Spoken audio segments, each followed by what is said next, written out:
Hello friends, আমি অস্মিতা। আমার প্রথম মিনি ব্লগটা শুরু করছি শ্রাবণ মাসের তৃতীয় সোমবার থেকে। সকাল সকাল উঠেই আগে স্নান করে নিলাম। স্নান করে নেওয়ার পর চলে গেলাম নিচে ফুল তোলার জন্য।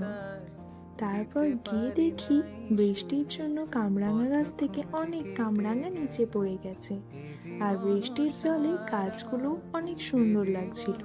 এরপর কিছু ফুল তুলে নিই মহাদেবের জন্য, তাই অপরাজিতা ফুলটাই বেশি করে তুললাম।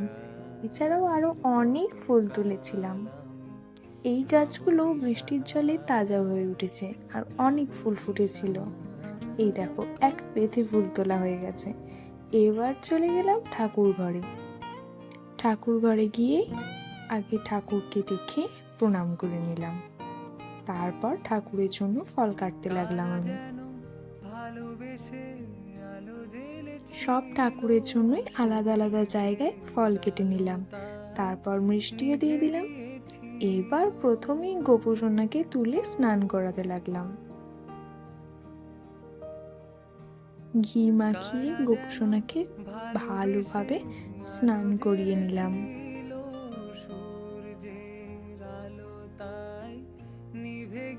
এবার গোপুসোনার গা মুছিয়ে গোপুসোনার সিংহাসনে বসিয়ে দিয়ে মহাদেবকে স্নান করাতে লাগলাম। মহাদেবকেও ভালোভাবে ঘি মাখিয়ে মহাদেবের মাথায় গঙ্গা জল ঢাললাম। সকাল সকাল মহাদেবের মাথায় জল ঢাললে মনে একটা আলাদাই শান্তি আসে। এবার মহাদেবের মাথায় চন্দন দিয়ে দিলাম।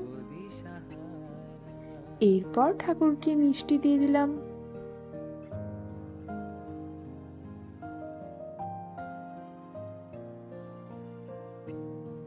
তারপর মহাদেবকে ফুল দিয়ে পুজো করতে লাগলাম। মহাদেবের অপরাজিতা ফুল একটু বেশি পছন্দ হওয়ায় মহাদেবকে অপরাজিতা আর সাদা ফুল দিয়েই পুজো করেছিলাম। আমি পথ খুঁজি না কো পথ মোরে খোঁজে, মহাদেবকে মন ভরে প্রণাম করে নিলাম। না বুঝে তা বোঝে। দেখো কি সুন্দর দেখতে লাগছে না? এরপর মহাদেবের পর বাকি সমস্ত ঠাকুরকে ফুল দিয়ে মন ভরে পুজো করে নিলাম। আর এটা আমার পড়ার টেবিলের সরস্বতী মা। সরস্বতী মাকেও ফুল দিয়ে দিলাম। এরপর আমি টিউশন যাওয়ার জন্য রেডি হয়ে নেব। আমার টিউশনের পরে স্কুল থাকায় একেবারে স্কুল ড্রেস পরে রেডি হয়ে গেলাম। আজকে যেহেতু আমি চালের কোনো কিছুই খাবো না, তাই মা কিছু একটা বানিয়ে খাইয়ে দিয়েছিল। তারপর আমি একেবারে টিউশন আর স্কুল একই সাথে বেরিয়ে গিয়েছিলাম। সকাল থেকে প্রচণ্ড বৃষ্টির মধ্যেই টিউশন শেষ করে স্কুলেও চলে গেলাম। তারপর স্কুল থেকে বাড়ি ফিরে একটু ফ্রেশ হয়ে নিলাম।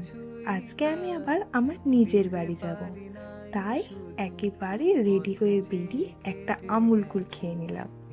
তারপর এই সুন্দর প্রাকৃতিক দৃশ্য দেখতে দেখতে প্রায় বাড়ির কাছে চলে এসেছিলাম।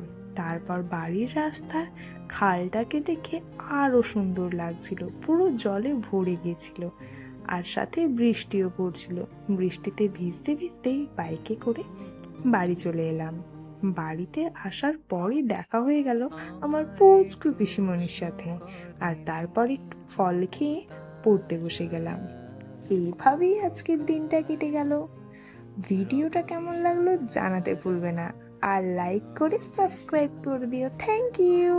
জবাব কিছুই তার দিতে পারে।